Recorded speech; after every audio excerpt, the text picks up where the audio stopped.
KPI example for team leaders. As a team leaders, you are in charge of the key result for your team. This means that you will likely have a list of 2 or 3 KPIs that are the most important measurement of your team's success.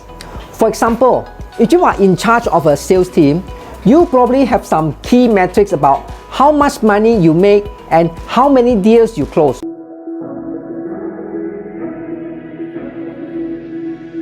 Hi, I'm Sean Fon from DoerHRM. I help businesses to create teamwork that deliver results and grow. So if you are new to this channel, welcome. Be sure to hit the subscribe button and that bell icon because I drop videos like this every week.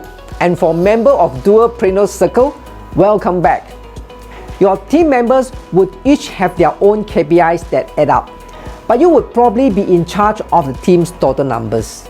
KPIs for team leaders can be different depending on what they do, but the top priorities and measures of success are pretty similar.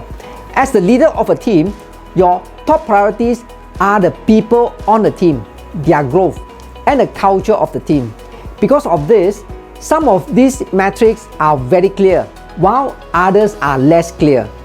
Well, for the people, how happy are your teammates with the chances they get and the work they do every day? Do you know what is going on in the day-to-day life of your teammates?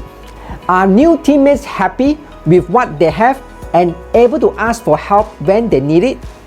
And the next one is team growth. How many hours do your teammates put into improving their skills, learning new things, or moving up? Do they have to do these hours in their free time? How many teammates have used learning or health benefit in the last 3 months? How much time do feedback, growth, tactics, and personal matters take up in one-on-ones? For the team culture, does your team feel like they can trust each other? How often do teammates often help, ask for help, or start conversation on their own? How many teammates are struggling with burnout or feeling like they have too much to do?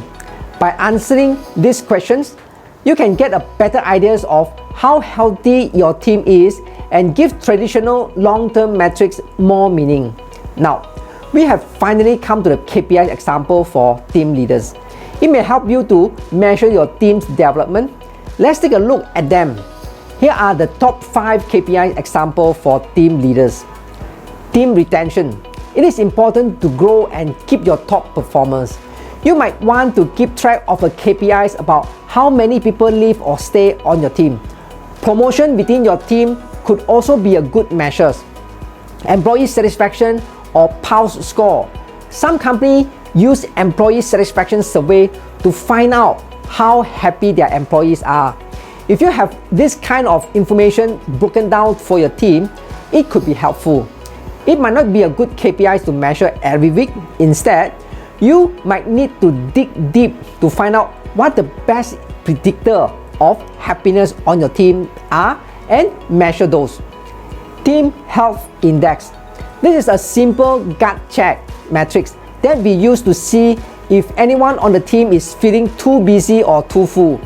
It helps leaders figure out who might be able to take on more work and who might need help. Continuous improvement. This one is harder to measure in numbers, but it's a good one to have because it makes team leaders think of new ways to improve their team's performance all the time.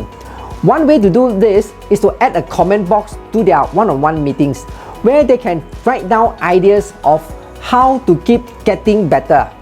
This can make teams leaders look for common themes in their quality scores and areas where everyone can work together to improve. This method can also help team leaders figure out if something is a one-time thing or a sign of a deeper problem with a person, like problems at home. And team engagement.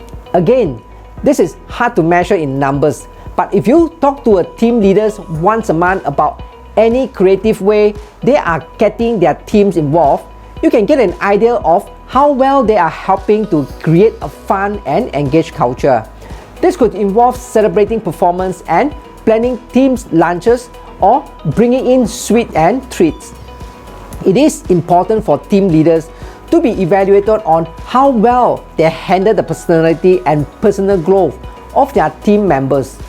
There are many different team leaders' KPI to choose from, but a well-rounded picture of a team leader's performance can be made by balancing scale-up frontline metrics with how well they interact with their team on a personal level. Everything from now engage their team members to how they feel about their career opportunities to how their coaching and development could be improved. Best practice also tends toward a less is more approach, which allows for growth and provides great customer service without causing confusions or competing interests. It is also important to note that choosing KPIs isn't a one-time thing, and that they are reviewed often based on the needs and priorities of the business. That's what I have for you today. Book for a free consultation call or sign up for our course in the link below. We do accept new members, but there is something more essential. If you are not ready to go that deep yet, get a free full features trial of DoerHRM OKR and KPI software for 30 days, or free ebook, or join our monthly 2-hour workshop to learn more. If you got value from this video, please smash that like button for the YouTube algorithm and subscribe. I will share more best practices with you every week, and kindly leave a comment below if you need clarification or want to request for a specific topic. I'm Sean Fon, and I will see you in the next video.